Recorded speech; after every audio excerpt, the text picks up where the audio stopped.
You're listening to the Vocabbett podcast, where I help students improve their vocabulary for the SAT, ACT, and life itself using my unique and research-backed story-based method. On this podcast, I'm sharing the best tips and tricks for a more enriched vocabulary and pain-free test day. Hello, and welcome to episode 41 of the Vocabbett podcast. I'm Erica Abbott, a former English and history teacher, the author of the young adult novel Ahead of Her Time, and the founder of the eponymously named vocabulary company, Vocabbett. We have been on an etymology kick for the past few weeks, but for today, and probably Thursday as well, we're going to do a good old-fashioned vocabulary-boosting short story. If you're new here, the research indicates that most people need to hear a word 8 times in order to learn it, but the way that you get those 8 impressions can vary. Some methods, as you know, can be really boring. Others might be less so, but also less effective. They tend to put information in your short-term memory. Stories, though, are how your brain has been trained to acquire language. Stories are how you learned language as a baby by listening to people talk, hearing the stories of life. They're really, as far as I can tell, the most painless and most effective way to continue learning language and build your vocabulary. Today's story is one that I wrote back in Italy. I lived there my senior year of high school, and our English teacher asked us, I actually don't remember the exact prompt, but it was something along the lines of, write about something that you didn't expect in Italy.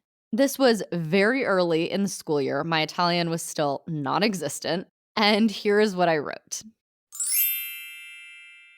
Fear and Fascination: Secrets of the Italian Bus System.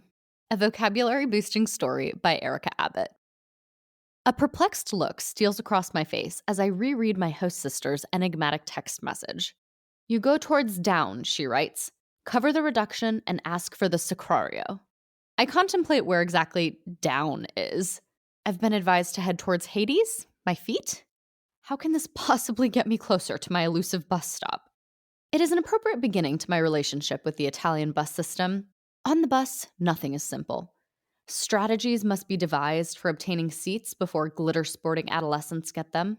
Deference must be shown to grandmothers who can no longer drive. And if possible, one always wants a good view of the driver, who never fails to entertain. A month later, with my bus routine firmly established, I am more familiar with the ins and outs of legendary bus number 9.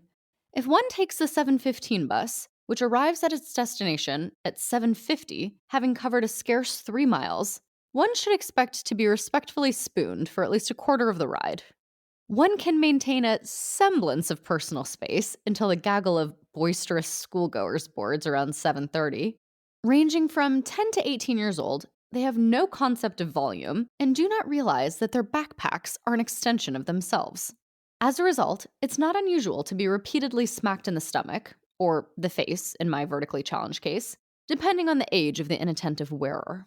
In an effort to avoid these inadvertent beatings, one subconsciously tries to occupy the least amount of space possible.